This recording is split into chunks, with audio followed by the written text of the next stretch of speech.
of course, you got your titles, the first titles on Oesterberg, and I remember we went to watch you in Mons doing some incredible lines through the forest that nobody saw, and then I got the idea, looking at the bike and looking at the forest, that maybe you won those titles despite the bike, not because of the bike. Well, I don't like to say that because I've always loved that bike. It was a nice bike to ride. It was a 600cc, and it was delivering really nice power, useful power, and also the geometry of the bike. It was just nice. You know, we had a steel frame, and it was built also initially as an enduro bike, and the frame wasn't too stiff. Like, I remember that, for example, Jeremy McGrath was struggling really bad with the aluminium framed CR250 when it came out first. It just couldn't go through the loops because the bike was just too rigid, and our bike wasn't really rigid at all. So it was quite a bit of flex in there in that frame. But I just loved it. I could just turn it wherever I liked to turn it, even with that much power. So I think I was winning those championships because of myself, but also because of the bike, not despite the bike. I think that with that bike, I could really ride lines that nobody else would ride, and that was also because of me, because I was reading the track very well. That was one of my stronger points, but also I could take the bike there. And I found it, honestly, later with my KTMs and with my Suzukis, I found it harder than on the Oesterberg. It might sound strange, but it's just the way. Well, it was just, I don't think it was a bad bike, it was just such an unconventional bike, which I don't think many people would adapt to, at that stage now.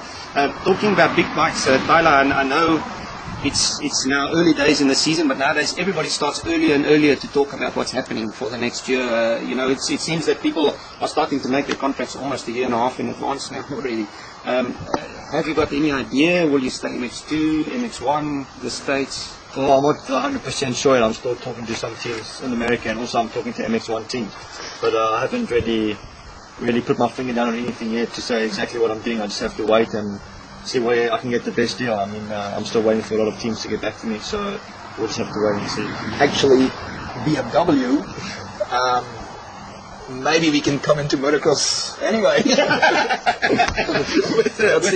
with a good rider. Yeah. And then it's a rider that you can invest in for the future with Lars as well. But we've got to have, when BMW come in, we need to have night races, like Clown Isle. Yeah. Where you have those lights down and you can just see the track. Yeah.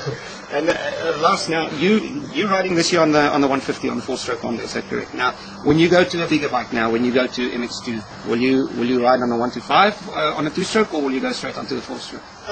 I don't know, because the FIM make a rule now. Yeah, for when you are 18, you need to go on 125 in the European Championship Junior, and then you can go on the bigger bikes. Alright. And do you know when you will go on the bigger bike? Will you stay on 85cc another year after this year, or next year go to the bigger bike? I don't know, because I'm not so big and strong. Just go to the gym, my man. Tyla was a little guy when he rode on the 125. He was like a flag behind the bike when he first came here, because he was only 14, I think, when you were 14 when you went onto the 125. And then, of course, Tyla came from a strange country very far away. He had a few friends. Fortunately, Joel was by then his friend, but we'd already had a year in Germany, and then we met Joel at the end of that year. And Tyla did 1 year of Euros, when he was hurt. Then in 2001, he tried for a few GPs. He qualified a few times, and then 2002 started off good. I think he won his first qualifying race that year in Valkenswaard, and before the end of the year, he was on the podium on the GP. So if you look at that, you look at Tyla, you look at Joel, and you look at Doutia Poland, who I know you support, and Poland had this year, it was a mud race, but he had this year a race podium finish in Spain with the mud. Is that something that you see for yourself when you get into the GPs? I hope so. I don't know. Maybe I want to go really fast to the GPs, but I don't know how old I will be. I know Donnie rides, he likes to ride Supercross.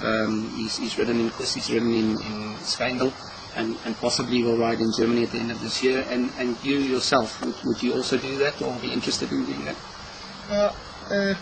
I'm not so big or good Supercross rider. Yeah, but you're a BMX rider. That's almost short and changed it. I like it. Yeah. Maybe we can arrange with Joel. He's got a very good BMX track and a world Definitely. We are BMX. I'm a king at that. Yeah, you should watch him on a BMX. Oh man, luckily he's faster on the bike than on a BMX. Leave the ground. Yeah, for sure you beat him like that But on a BMX. who's that guy that lives in your town? The BMX? Stephen Wong. Stephen Wong. Do you know that guy? Yeah. He's he lives going. in Hong Kong Wong. Hong Kong Wong. He's going. Yeah, he's part of our club, so and he's going to the Olympics now. Yeah. I'm gonna have to take my mini bike to the track. I had to jump quite big. Yeah. Did the mini bike out there. Yeah, the jumps nowadays getting huge. It's big, and all the corners now are in concrete, like with bricks and stuff. And the track has changed quite a bit. We've worked hard. And will you still ride BMX sometimes? Yes, sometimes I ride in dirt in the holidays. All right, now. That's a good training. Yeah, I think so. I think at the next Dutch Championship, I know Tyla and you are in different classes, but we see if you can put a faster qualifying time than Tyla. Will you be doing more Dutch Championship races? Yeah, maybe. I think my next international race will be at Carnival on the 450. Okay.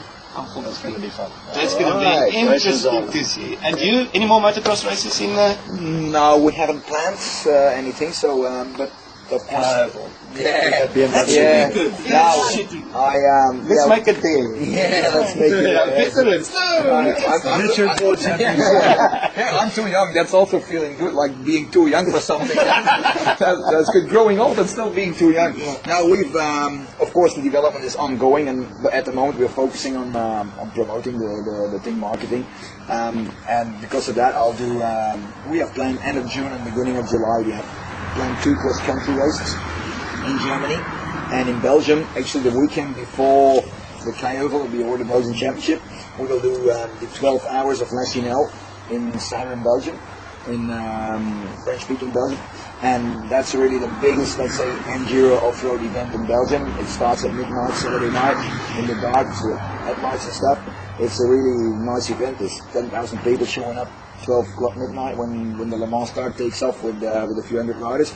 It's pretty cool. So, but it's all related at the moment, of course, to promotion, because I'm unfortunately not in the shape anymore to really chase the big results. So yeah, but I'm still enjoying the riding. So as long as I can do that, I'm a happy camper. And would you go and do enduros after you finish with motocross? Yeah, maybe I'll just see how everything goes. Or is it golf? I see there's a picture of golf on your... Yeah, I'm really good at golf. I mean, maybe when I'm retired, Tiger Woods will have a problem. All right. I don't know, but I mean, I'll still ride motocross when I'm retired. I mean, I'll always love it, and I mean, always help like younger children come up and obviously make it to Europe and hopefully be world champions. Like Lars, maybe. Yeah. In a few years we're sitting with him and the next upcoming young guy, Lars. And what other sports do you like? Yeah, karting and BMX. Racing sports. Yeah. And PlayStation racing when you have both legs in a car. But tell us, how did you do 2 broken legs? I was dreaming. Yeah? Dreaming? Of what? I don't know. Did you fall off the Maybe a bed? section or something. But then how did you break your leg? Did you jump out the bed or what? Out the window? From the window, balcony. Yeah, From the balcony. Did you think you were Superman? I hope you tried to fly or something. I think so. But yeah, it's, I think with 5 weeks, Lars will be 100% in order, and then Joel and Tyla now know who you are, so they'll come and shout for you at their races, and you shout for them, you know, wave the Dutch flag, and so. So will we see you on a motocross track again? That would be really interesting. But I mean, my speed is far off the speed of these guys at the moment. So, and also our bike isn't just got to put yeah, yeah, but I haven't had a bike at home yet, and we definitely have to do some testing in the sand also, because often the circumstances are really the toughest. So we've planned some testing in the sand, so you might see me in Lommel or in Ulmen around for testing and stuff like that. But racing. If I do some racing, I'll probably pick some smaller race somewhere. Race. I'll do St. John's. We'll do an autograph session there at 10:30 on Sunday morning. Also, he'll sign you his world champion poster. Yeah. Number 1. And I give you a poster of me.